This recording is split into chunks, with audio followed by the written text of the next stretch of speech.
നമ്മുടെ പൊതുമേഖലയെ സംബന്ധിച്ച് ഇതിൽ സംസ്ഥാന സർക്കാർ സ്വീകരിക്കുന്ന സമീപനം പൊതുമേഖലയെ എങ്ങനെയെല്ലാം ഒഴിവാക്കേണ്ട ഒന്നായി ചിത്രീകരിക്കാം.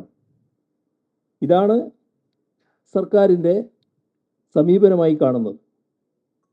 ഇവിടെ സർക്കാർ അവതരിപ്പിച്ച സ്റ്റാറ്റസ് റിപ്പോർട്ടിൽ ലാഭത്തിൽ പ്രവർത്തിക്കുന്ന പൊതുമേഖലാ സ്ഥാപനങ്ങളുടെ എണ്ണത്തിലുണ്ടായ വർധനവ് എടുത്തു പറയേണ്ടി വന്നിട്ടുണ്ട്.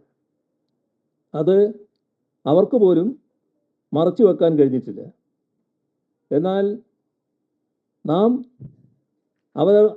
അവതരിപ്പിച്ച സ്റ്റാറ്റസ് റിപ്പോർട്ടിൻ്റെ പ്രത്യേകതയായി കാണേണ്ടത് അത് ബജറ്റിനുള്ള ഒരു മുൻഗാമിയായിരുന്നു. എന്തൊക്കെയാണ് വരാൻ പോകുന്നത് എന്ന് സൂചിപ്പിക്കുന്നതായിരുന്നു അവരിറക്കിയ സ്റ്റാറ്റസ് റിപ്പോർട്ട്.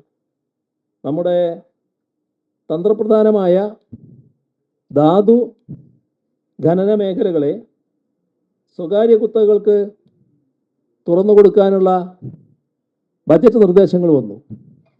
ആ ബജറ്റ് നിർദ്ദേശങ്ങൾക്ക് വഴിമരുന്നിട്ടത് സംസ്ഥാന സർക്കാർ അവതരിപ്പിച്ച ഈ സ്റ്റാറ്റസ് റിപ്പോർട്ടാണ്.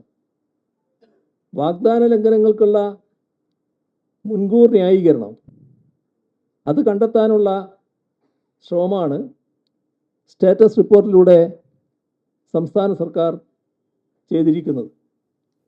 ജീവനക്കാരുടെ ശമ്പള പരിഷ്കരണം, എഷ്വേർഡ് പെൻഷൻ പദ്ധതി, സ്ത്രീ സുരക്ഷാ സഹായധനം, യുവാക്കൾക്കുള്ള കണക്ട് വർക്ക്, ഇവയെല്ലാം തുടക്കത്തിൽ തന്നെ അട്ടിമറിക്കുന്ന നിലയാണ്. അതോടൊപ്പം തന്നെ പ്രവാസികൾക്കുള്ള പെൻഷനും മുടങ്ങിയിരിക്കുകയാണ്. അപ്പോൾ വാഗ്ദാന ലംഘനങ്ങൾ ഇവിടെ മാത്രമല്ല, മറ്റ് വാഗ്ദാന ലംഘനങ്ങൾ ഉണ്ടാകും എന്നതിൻ്റെ വ്യക്തമായ സൂചനയായിട്ടാണ് പ്രഖ്യാപിക്കപ്പെട്ട പരിപാടികൾ തന്നെ ഇല്ലാതാകുന്നതിനെ കാണേണ്ടത്.